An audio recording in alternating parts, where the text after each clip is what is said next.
Hello guys, good morning. Welcome to YouTube channel, Miss Baga Soto Vlog. So, ang i-video ko ngayon, yung bahay namin. So, bago magpasko, nagpalit ako ng kortina. So, ayan guys.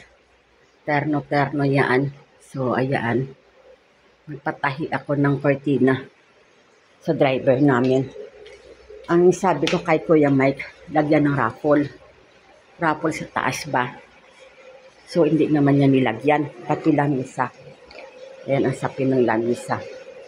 Pati doon sa, sa computeran ng amo kong lalaki. Ayan guys, oh. So, ayan ang computer niya. So, ito. Inayos ko yan dito. Wala naman mag-aayos dito sa bahay nila, kundi ako lang. Yan. Kasi yung kortina ko, matagal na. Ilang taon na. So, ang sabi ko kay ma'am, nagpatahi ako ng kortina. Sabi niya, o sige ate. Sabi niya sa akin ba? So, ayan. Nagpatahi ako kay Kuya Mike. Kompleto yan. Kompleto yan hanggang sa sa kwarto. Sa kwarto ng amo ko. So, ayan. Ito yung kwarto nila. So, ikakabit ko pa ito. Ito yun, oh. Kabit ko pa. Kinalbo ko yun kasi wala sila dito. Umalis sila. Punta ng Pangasinan. Doon ata sila tawag dito, Pasko. Doon doon sa pinatayo ng amo kong lalaki ng bahay sa Pangasinan. Kasi may farm din sila doon. So, dapat Sabado pa yan sila aalis, papunta doon. So, nagkasakit yung amo kong lalaki. So, sa madaling salita, tawag dito, hindi sila nakaalis. So, ayan. Ngayon lang sila umalis. Papuntang Pangasinan. Hindi ko alam kung mauuna sila sa Kabanatuan. Sa Kabanatuan o bago magpangasinan. Kasi tumawag ang nanay ng lalaki kagahapon. Sinagluluto sila ng ulam. So, dito, pag Pasko, wala kaming handa.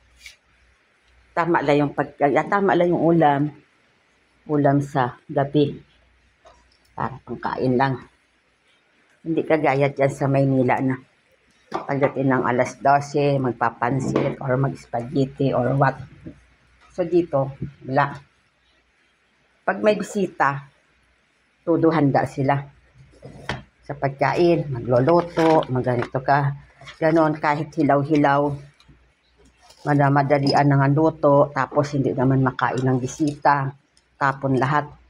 Pero pag kami-kami lang, wala lang, ulam lang kasi magkainan din doon sa Pangasinan or sa Kabanatuan. So, madaling salita doon sila. So, kagabi, lang si ma'am, nagluto lang ng ulam, ng baboy, lechong kawali lang ba. So, ang nabili nilang baboy, sobrang taba. Yung limpo ba. Pero I mean, grabe, ang taba talaga. So, yun ang inulam namin kagabi. Pero sila lang kumain.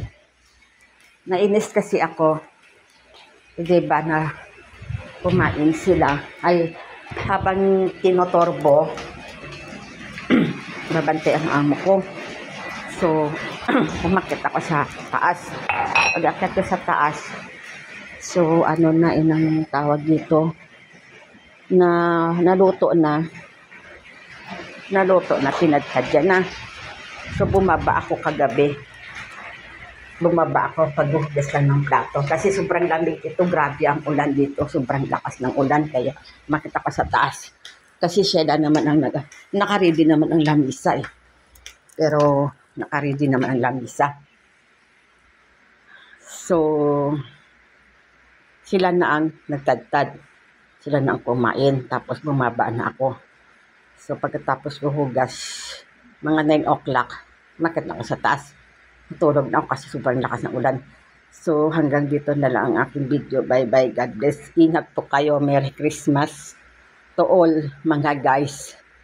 Mag-ingat po kayo kasi ang grabe ang ulan dito sa amin. Bye-bye.